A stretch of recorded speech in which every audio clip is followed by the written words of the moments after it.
السلام علیکم ورحمۃ اللہ وبرکاتہ۔ معزز ناظرین، اسلام ایک ایسا مذہب ہے جو انسان کو اس کی پیدائش سے لے کر اس کی موت تک کے سلسلے میں زندگی کے جتنے بھی شعبے ہیں اس میں رہنمائی کرتا ہے کہ اسے کیسے زندگی گزارنی ہے،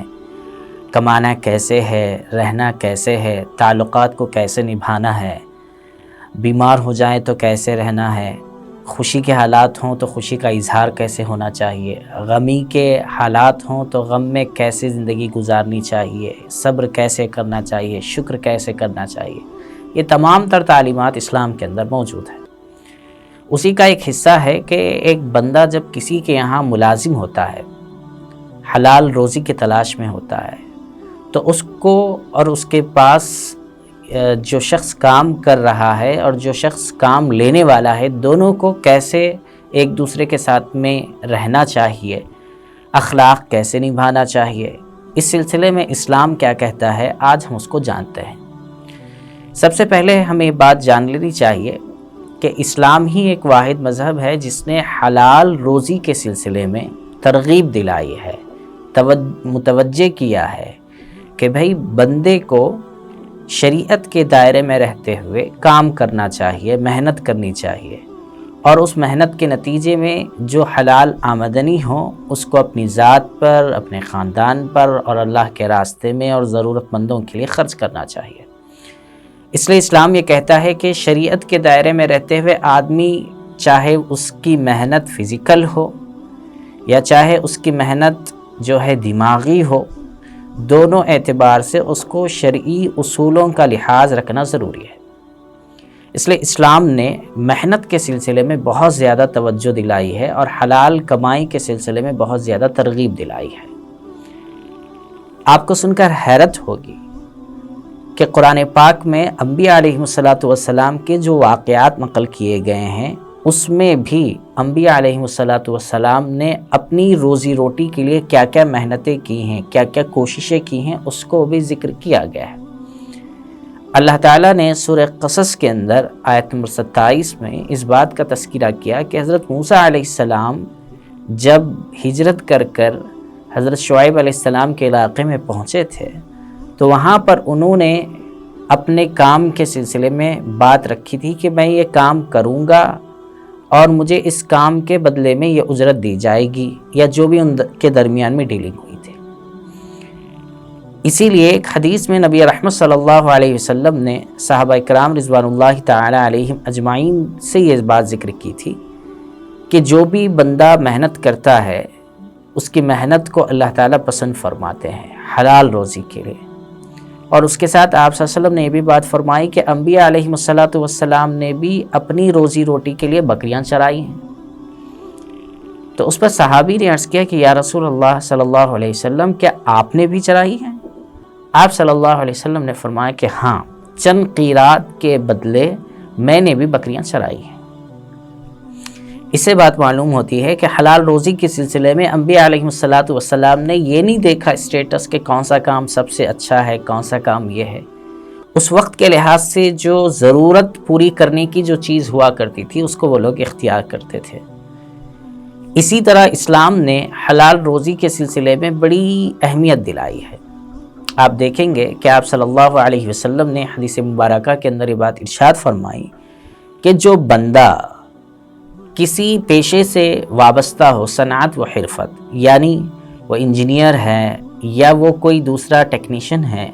اس کے ذریعے سے کوئی چیز کو بناتا ہے اور اس کو فروخت کرتا ہے، اسے بیچتا ہے، اور پھر اس کے بعد میں اس کے ذریعے سے جو آمدنی آتی ہے اس کو اپنی ذات پر اور اپنے رشتہ داروں پر خرچ کرتا ہے،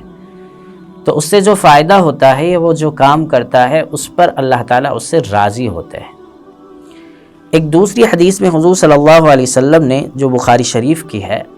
آپ صلی اللہ علیہ وسلم نے بات ارشاد فرمائی کہ کوئی بندہ مسلمان جو ہے زراعت کرتا ہو، اس کی ایگریکلچرل لینڈ ہو اور اس میں وہ کام کرتا ہو، زراعت کرتا ہو، اور اس زراعت کے ذریعے سے انسانوں کو فائدہ ہوتا ہو یا جانوروں کو فائدہ ہوتا ہو یا پرندوں کو فائدہ ہوتا ہو، تو اس کا یہ عمل صدقہ ہے۔ تو آپ دیکھیں کہ اسلام نے کس طرح کام کے سلسلے میں توجہ دلائی ہے۔ تو دو تین باتیں قرآنی آیات اور احادیث مبارکہ سے نکل کر یہ سامنے آئی کہ انسان کو حلال روزی کے سلسلے میں جو محنت کرنی ہے اس محنت کے سلسلے میں اسلام نے توجہ دلائی ہے اور اس کی حوصلہ افزائی اور ہمت افزائی کی ہے۔ اس لیے ہمیں حلال روزی کے سلسلے میں ہمیشہ متوجہ رہنا چاہیے اور اس کو حاصل کرنے کے سلسلے میں کوشش کرنی چاہیے۔ یہ ایک بات تھی۔ جب بندہ کسی حلال روزی کے سلسلے میں کسی کے پاس میں جا کر کام کرنے لگتا ہے تو اس وقت میں اسلامی احکام کیا ہیں، شریعت کیا کہتی ہے، اس کو جان لینا بہت زیادہ ضروری ہے۔ اس کے سلسلے میں تو پہلی بات اسلام نے یہ بتائی کہ جو بندہ کام کرنے کے لیے کسی کے پاس جا رہا ہو ملازمت کے طور پر یا اجرت کے طور پر، مزدور بن کر یا ملازم بن کر، تو کام لینے والے اور کام کرنے والے دونوں کے درمیان میں جو چیز ہو رہی ہے وہ واضح ہونا چاہیے۔ بھئی کام کیا لیا جائے گا اور پیسے کیا دیے جائیں گے، یہ دونوں چیزیں، کام اور اس کے پیسے، یہ دونوں چیزوں کا واضح ہونا ضروری ہے۔ اس کی وضاحت کے بغیر کام کرنا صحیح نہیں ہوگا۔ اس لیے صحیح نہیں ہوگا کہ آگے چل کر پھر دونوں کے درمیان میں رنجشیں پیدا ہوں گی اور پھر اس کے ذریعے سے بگاڑ پیدا ہوگا، پھر وہ چیز فساد کا ذریعہ بنے گی۔ اس لیے ہم قرآن پاک کے اندر جب دیکھتے ہیں تو حضرت موسیٰ علیہ السلام جب حضرت شعیب علیہ السلام کے پاس وہ پہنچے تھے تو اس وقت میں حضرت شعیب علیہ السلام نے اس چیز کو واضح کیا تھا کہ بھئی دیکھیے کام یہ ہے اور اسی کے ساتھ ساتھ میں اس کی اجرت یہ ہے۔ اور اخیر میں انہوں نے ایک بات بڑی عجیب فرمائی تھی کہ آپ مجھے جو ہے اس کام لینے میں زیادتی کرنے والا نہیں پائیں گے، مجھے نیک لوگوں میں سے پائیں گے۔ وَمَا أُرِيدُ أَنْ أَشُقَّ عَلَيْكَ سَتَجِدُنِي إِن شَاءَ اللَّهُ مِنَ الصَّالِحِينَ۔ تو اس سے بات یہ معلوم ہوئی کہ کام کیا ہوگا اور اجرت کیا دی جائے گی، یہ دونوں چیزیں کلیئر ہونی چاہیے۔ اسی لیے نبی رحمت صلی اللہ علیہ وسلم نے ایک حدیث جو مصنف ابن شیبہ کی ہے اس میں آپ صلی اللہ علیہ وسلم نے فرمایا کہ کام لینے والا جس سے کام لیا جا رہا ہے اس کو اس کی اجرت بتا دے، واضح کر دے۔ اور دوسری ایک روایت میں نبی رحمت صلی اللہ علیہ وسلم نے بات ارشاد فرمائی کہ ملازم یا مزدور کو مزدوری بتائے بغیر کام پر رکھنا ہی صحیح نہیں ہے۔ آپ یہ حدیث دیکھ سکتے ہیں، یہ بات السنن الکبریٰ للبیہقی حدیث نمبر 11986 پہ۔ اس لیے فقہا نے یہ بات لکھی ہے کہ جب بھی کوئی اگریمنٹ ہوگا